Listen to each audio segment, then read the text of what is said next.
Hello everyone. आज हम बात करेंगे कि कल मार्केट कहाँ रह सकता है,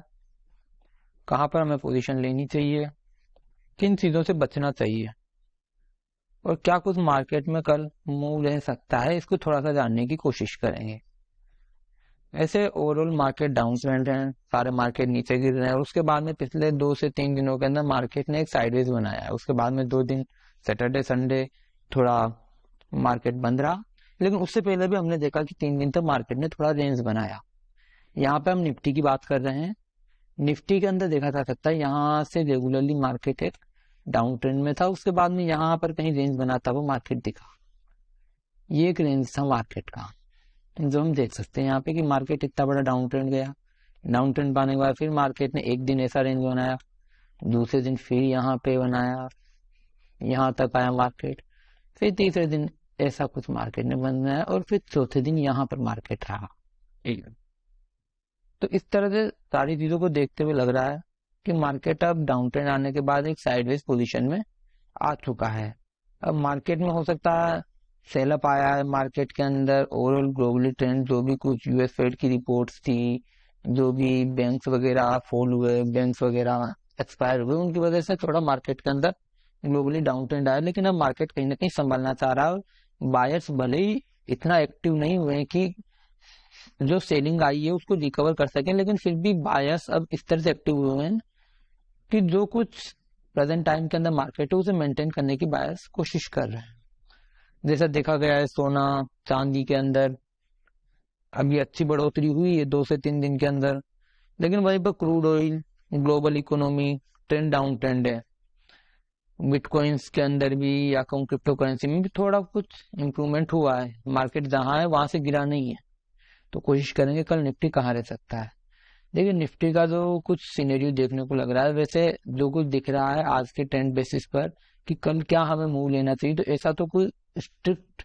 या कंफर्मेशन तो कुछ मिल नहीं रहा है कि मार्केट कल कुछ यही रहेगा। लेकिन हाँ, मार्केट ने एक साइडवेज बनाया है, तो हमें कल किन चीजों से बचना चाहिए इस चीज पर थोड़ा सा बात करेंगे। लेकिन हाँ, इस चीज को बड़े ध्यान से ध्यान रखना है कि एक्सेसिवली बाइंग नहीं करनी है, एक्सेसिवली ट्रेड नहीं लेना है, बड़े अमाउंट में ट्रेड नहीं लेना है,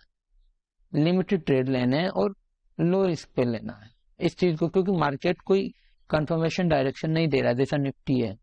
निफ्टी ने अब यहाँ पर रेंज बनाना शुरू किया और रेंज बनाने के बाद में यहाँ पर कहीं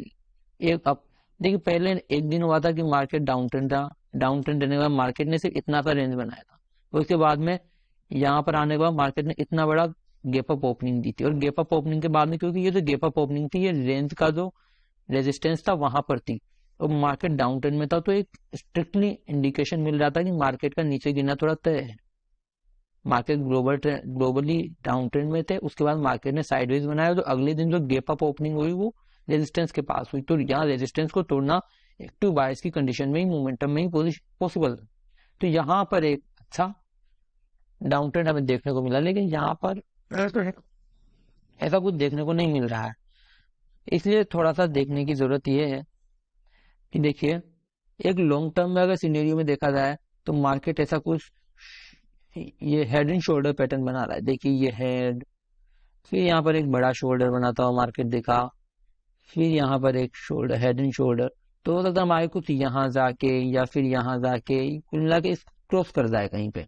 ये पॉसिबिलिटी बन रही है अगर एक्टिव बायर्स यहाँ पर एक्टिव होते हैं। इस तरह का कुछ हो सकता है मार्केट के अंदर, लेकिन कल हमें किस तरह से मूव लेना है उस पर थोड़ी सी बात करेंगे। देखिए मार्केट आज यहाँ बंद हुआ है, तो इसके बाद में इस तरह से दिख रहा है कि मार्केट ने जिस तरह से पोजीशन ली है उसमें ऐसा लग रहा है कि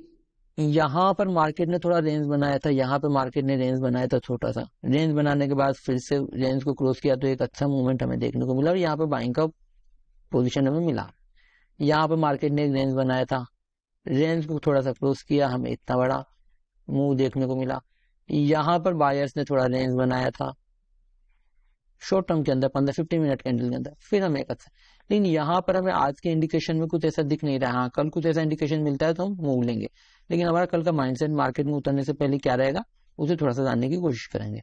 देखिए मार्केट अगर गैप अप ओपनिंग होती है और गैप अप लगभग 150 पॉइंट ऊपर, अगर बड़ी गैप अप ओपनिंग होती है, मार्केट कहीं यहाँ पर गैप अप ओपन देता है, तो फिर हम सेल अप के लिए प्लान करेंगे कि इतना बड़ा मार्जिन यहाँ पर कहीं 20-25 पॉइंट ऊपर एसएल रखकर हम इतना बड़ा मूव सेलिंग के लिए कोशिश करेंगे कि इस जगह को हम कम से कम ट्रेड करें। ये जो जगह है, ये जो हमारे पास स्पेस है, इसको तो कम से कम ट्रेड करने की कोशिश करेंगे। बड़ा गैप अप अगर ओपन देता है, थोड़ा कंफर्मेशन भी लेंगे। एक्सेसिवली बाय करने की पोजीशन है, वैसे अगर इतना बड़ा गैप अप होता है तो ये एक्सेसिव बाय तो नहीं, मतलब एक्सेसिव सेल करने की एक अच्छे प्रोपोर्शन के अंदर एक अच्छा रेंज हमें सेल अप में मिल सकता है, सेलिंग के फेवर में आ सकता है। लेकिन अगर मार्केट थोड़ा सा और ऊपर जाता है, लेकिन इतना पॉसिबल नहीं है, जिस तरह से डाउन ट्रेंड मार्केट से, जिस तरह से सिनेरियोज मार्केट के ग्लोबली सामने आ रहे हैं कि इतना बड़ा गैप अप होने के बाद भी बायर्स इतना एक्टिवेट हो जाए कि इस रेजिस्टेंस को तोड़ के कहीं आगे बढ़ जाए, ऐसा दिख नहीं रहा है। वो एक आगे कभी होगा तो देखा जाएगा, लेकिन हाँ कल भी अगर ऐसा होता है तो हो सकता है, अगर बायर्स हेवीली एक्टिव होते हैं तो 1% चांस बनता है, 2% चांस बनते हैं। लेकिन प्रोबेबिलिटी पे हम बात करेंगे तो प्रोबेबिलिटी क्या रह सकती है, अगर मार्केट इस तरह से गैप अप ओपनिंग देता है तो फिर हम कोशिश करेंगे कि मार्केट को सेलिंग के फेवर में देखेंगे और इस तरह का मार्केट को यहाँ पर कहीं अपना एसएल रख के शॉर्ट करेंगे और ट्रेड करेंगे। मार्केट यहाँ पर कहीं छोटा गैप अप देता है, यहाँ पर कहीं गैप अप ओपनिंग देता है, तो फिर मार्केट को थोड़ा देखेंगे। अगर मार्केट सेलिंग के सिनेरियो में अगर स्ट्रिक्ट इंडिकेशन देता है 2-3 कैंडल इस तरह से रेंज बना के और फिर उसको कहीं नीचे ब्रेक करता है, तो फिर हम सेलिंग के लिए प्लान करेंगे। अगर छोटा गैप अप ओपनिंग देता है, अगर बड़ा गैप अप ओपनिंग देता है, इस रेजिस्टेंस के पास में कहीं 150 से 200 पॉइंट ऊपर गैप अप ओपनिंग देता है, तो फिर तो हम कंफर्मेशन ये लेंगे कि माइंडसेट अपना ये लेंगे कि ये कंफर्मेशन, अच्छा सा कंफर्मेशन 5-10-15 मिनट की कैंडल लेके वहीं पर 30 पॉइंट यहीं पर एसएल रख के छोटा रिस्क लेके इतना बड़ा रेंज ट्रेड करने की कोशिश करेंगे और वो हमें अच्छा बेनिफिट देगा। जैसा हमें यहाँ पर दिया था, यहाँ पर मार्केट कहीं बंद हुआ था, यहाँ पर रेंज के अंदर ओपन हुआ था, यहाँ पर रेजिस्टेंस के पास ओपन हुआ, तो इतना बड़ा प्रॉफिट एक ही दिन में देखा गया। तो ऐसा कुछ सिनेरियो अगर देखने को मिलेगा तो उसे ट्रेड करने की पूरी पूरी कोशिश करेंगे और उस सिनेरियो को कतई नहीं छोड़ेंगे अगर ऐसा कुछ हमें देखने को मिलता है। First thing. सेकंड थिंग की बात करेंगे, अगर मार्केट छोटा गैप अप ओपनिंग देता है, मार्केट अगर यहीं पर कहीं गैप अप देता है कि यहीं पर मार्केट कहीं ओपन होता है, तो फिर बाइंग के फेवर में इसे कहीं क्रॉस करता है तो हेवीली बाई नहीं करेंगे, एक्सेसिवली बाई नहीं, छोटे अमाउंट में बाई करके यहीं पर 30-25 पॉइंट नीचे ऐसे लाकर इस छोटे से रेंज को कहीं ट्रेड करने की कोशिश करेंगे। वो कल ही मार्केट में पता लगेगा कि कहाँ कंफर्मेशन किस तरह से कैंडल रेंज बनाकर कहीं कहाँ पर प्राइस एक्शन बना के ऊपर उठता है। मार्केट अगर गैप डाउन ओपन होता है, मार्केट अगर यहीं पर गैप डाउन ओपन होता है, तो उसके बाद में फिर हमारा माइंडसेट रहेगा कि मार्केट इस लेवल को कम से कम क्रॉस करे, तो इस लेवल को क्रॉस करने के बाद में एक हमें कंफर्मेशन दे तो हम सेलिंग के फेवर में जाएंगे। वरना मार्केट गैप डाउन ओपनिंग होता है और यहीं पर इसी रेंज में चलता रहता है, तो वो हमारे लिए फिर ट्रेडिंग को छोड़ने की एक अच्छी कंडीशन होगी। वैसे मार्केट इस तरह से एक हेड एंड शोल्डर पैटर्न बना रहा है, तो लॉन्ग टर्म में लग रहा है थोड़ा 2-3 दिन के अंदर मार्केट जब हम स्ट्रिक्टली बाय करेंगे या हेवीली ट्रेड करेंगे तो हमारे फेवरेबल ट्रेड के अंदर आएगा, तो हो सकता है इसे कहीं पर ब्रेक करके मार्केट ऊपर जाए, तो यहाँ पर कहीं हम हेवी एक्सेसिवली बाय करके मार्केट को ऊपर ले जाना, अपने फेवर के अंदर मार्केट को ले जाना चाहेंगे। बात करेंगे बैंक निफ्टी की। बैंक निफ्टी को कल हम कहाँ देखेंगे,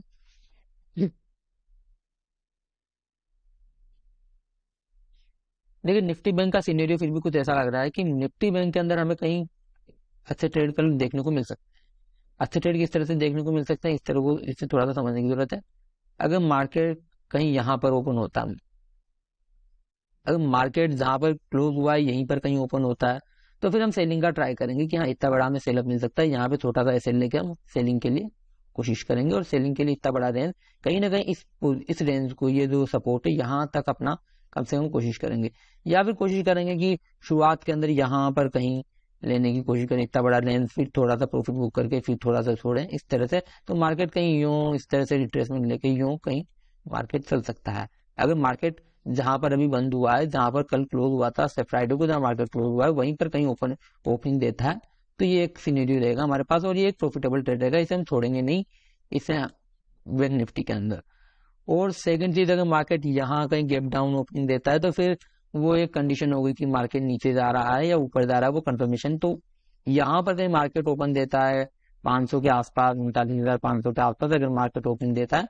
तो फिर भी अगर मार्केट सेलिंग के फेवर में कंफर्मेशन देगा तो फिर हम यहाँ पर कहीं सेलिंग करने की कोशिश करेंगे। मार्केट बड़ा गैप डाउन ओपनिंग देता है, यहाँ पर कहीं गैप डाउन ओपनिंग देता है, तो फिर हम बाइंग के फेवर में थोड़ा ट्रेड माइंडसेट के तरह उतर सकते हैं। लेकिन हम मार्केट को यहाँ पर भी देखना होगा, क्योंकि यहाँ पर देखिए मार्केट ने एक रेंज बनाया था, यहाँ पर रेंज को जैसे ब्रेक किया मार्केट ने इतना बड़ा सेलअप दिया। मार्केट ने यहाँ पे भी रेंज बनाया था, मार्केट ने यहाँ पे रेंज बनाया इतना, इसको ब्रेक डाउन किया, इसे यहाँ पे इतना बड़ा सेलअप दिया। मार्केट ने यहाँ पर भी रेंज बनाया था, मार्केट ने इस रेंज को ब्रेकअप किया, ऊपर से तोड़ा, तो यहाँ तक इतना बड़ा प्रॉफिट दिया था मार्केट ने। तो इसलिए ये येलो लाइन जो यहाँ पर 270 के आसपास जो ये सपोर्ट का काम कर रही है, तो ये इसलिए मैंने लिया है कि यहाँ पे ये एक अच्छा मेजर हो सकता है। यहाँ से ट्रेड कहीं किसी स्ट्रिक्ट डायरेक्शन में जा सकता है, यहाँ से हम कहीं कंफर्मेशन ले सकते हैं। तो पहली चीज, अगर मार्केट जहां पर है वहीं पर अगर ओपन होता है तो फिर तो हम गैप डाउन के लिए थोड़ा, मतलब यहाँ पे जहीं पे ओपन होता है तो हम डाउन ट्रेंड के लिए थोड़ा ट्राई करेंगे और एक बड़ा प्रॉफिट लेने की कोशिश करेंगे। मार्केट बड़ा गैप डाउन ओपन होता है, यहाँ पर कहीं ओपन होता है तो फिर हमें कंफर्मेशन लेना पड़ेगा और हम बाइंग की तरफ भी जा सकते हैं। बाइंग की तरफ अच्छा सिनेरियो रह सकता है, क्योंकि एक अच्छे सपोर्ट की तरह काम करेगा। हाँ, अगर इस सपोर्ट को कहीं ब्रेक करता है तो फिर हमारे पास रेंज तो कम रहेगी, तो इस सपोर्ट को अगर ब्रेक करता है तो फिर हम कोशिश करेंगे इस सपोर्ट को ब्रेक करने के बाद ही हम अपना कहीं ना कहीं अपना पोजीशन लें। तो यहाँ पर अगर सेलिंग के फेवर में अगर यहाँ पर मार्केट खुलता है और फिर इसे कहीं ब्रेक करता है, तो 270 को अगर ब्रेक करता है तो फिर हम जल्दी से अपनी पोजीशन नहीं लेंगे, फिर हम इसे भी कहीं ना कहीं क्रॉस होने देंगे, फिर उसके बाद में अपना कंफर्मेशन लेंगे। यहाँ पर कहीं अगर बाय होता है बाइंग की फेवर में जाता है, यहाँ पर ओपन होता है बाइंग के फेवर में जाता है, तो फिर यहाँ पर कहीं अपना एसएल डालकर इतना बड़ा रेंज हम ट्रेड करने की कोशिश कर सकते हैं। वैसे आज जिस तरह से मार्केट सिनेरियो चल रहा है, कल क्या होगा ये कहना थोड़ा मुश्किल है, लेकिन कल जो भी जिस भी तरह के पैटर्न हमें देखने को मिलेंगे उस बेसिस पे हमें किस तरह से ट्रेड लेना चाहिए, वो एक प्रोबेबिलिटी हमने यहाँ पर बात की है। Thank you so much.